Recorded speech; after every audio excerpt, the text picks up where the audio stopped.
बात आपसे करना चाहता हूं। पहली बात तो ये कि मैं नहीं समझता हूं कि ये मंच सिर्फ और सिर्फ आरएसएस और बीजेपी को कोसने के लिए है। ये मंच सिर्फ और सिर्फ मोदी जी क्या कर रहे हैं इसके बारे में बताने की है, क्योंकि वो तो आप सब लोग जानते हैं। इंडिया गठबंधन के तहत कांग्रेस को उत्तर पूर्वी दिल्ली संसदीय क्षेत्र से प्रत्याशी घोषित करने में कड़ा संघर्ष करना पड़ रहा है, जबकि यहां से 2 बार सांसद रहे मनोज तिवारी तीसरी बार चुनाव जीतने के लिए जमकर प्रचार कर रहे हैं। कांग्रेस से उत्तर पूर्वी दिल्ली संसदीय क्षेत्र से पूर्व प्रदेश अध्यक्ष अनिल चौधरी और पूर्व सांसद संजीव दीक्षित का नाम लिया जा रहा है, परंतु बीच में पूर्वांचल लोकगीत गायक नया सिंह राठौर और अब अचानक कांग्रेस के युवा नेता कन्हैया कुमार का नाम चर्चाओं में शामिल हो गया है। कहा जा रहा है कि कांग्रेस वर्किंग कमेटी इस नाम पर मोहर लगा सकती है। कांग्रेस कार्यकर्ता और मतदाता भी बेसब्री से इस सीट पर कांग्रेस प्रत्याशी के नाम की घोषणा होने का इंतजार कर रहे हैं। राजनीतिक विशेषज्ञों का मानना है कि अगर कांग्रेस कन्हैया कुमार को टिकट देती है तब कन्हैया कुमार और मनोज तिवारी को कड़ा संघर्ष देखने को मिलेगा। भाजपा सांसद मनोज तिवारी के लिए चुनौतीपूर्ण प्रतिद्वंदी साबित हो सकते हैं कन्हैया कुमार। दरअसल सांसद मनोज तिवारी की तरह कांग्रेस नेता कन्हैया कुमार भी पूर्वांचली माने जाते हैं और उत्तर पूर्वी दिल्ली संसदीय क्षेत्र में पूर्वांचलियों का खासा दबदबा है।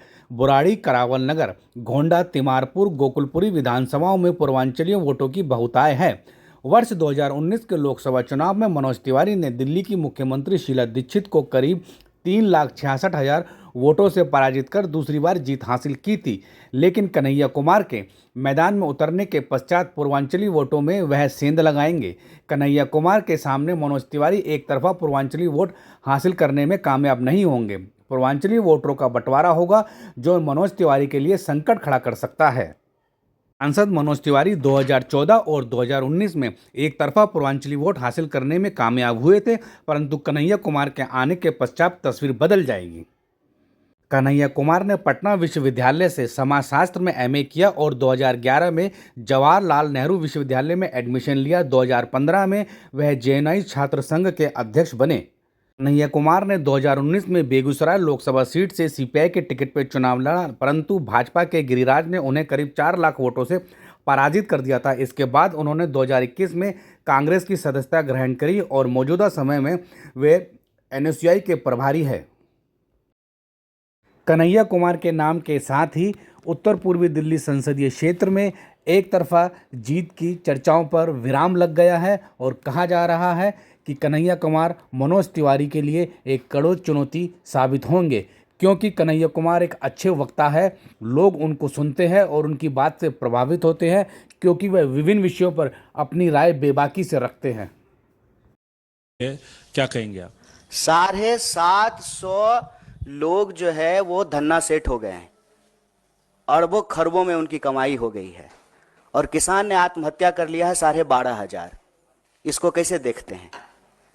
जीडीपी ग्रोथ हो रहा है, अच्छी बात है, विकास दर बढ़ रहा है, बहुत अच्छी बात है, लेकिन अगर बेरोजगारी दर बढ़ रहा है तो चिंता की बात है, महंगाई बढ़ रही है तो चिंता की बात है, नौजवानों की आत्महत्या दर बढ़ रही है तो चिंता की बात है, महिलाओं के ऊपर होने वाले अपराध अगर बढ़ रहे हैं तो चिंता की बात है, मजदूरों को अगर मजदूरी नहीं मिल रही है, ईएफओ अपना ही पैसा, आपका अपना पैसा, आपकी कमाई का एक हिस्सा काट करके सरकार के खाते में आपने जमा किया है, और जब बेटी का शादी है, मकान बनाना है, बच्चा को पढ़ाना है, कहीं एडमिशन लेना है, तो पीएफ का पैसा निकालने के लिए जा रहे हैं तो पैसा नहीं निकल रहा है। तो हम कह रहे हैं कि जो अच्छी चीज है वो अच्छी चीज है। जीडीपी बढ़ गया, बहुत बढ़िया बात है। हम बार बार यही सवाल पूछते हैं ना कि 5 ट्रिलियन की इकोनॉमी हो गई, शानदार, सुंदर, लेकिन 5 ट्रिलियन की इकोनॉमी हो गई तो ये 80 करोड़ लोग कौन है जो 5 किलो अनाज लेने के लिए खड़े हैं? तो धन कहां जा रहा है, किसके पास जा रहा है? आंकड़ा उठा करके देखिए, जीडीपी तो बढ़ रहा है, लेकिन हमारा जनरेशन जो है इतिहास में सबसे गरीब जनरेशन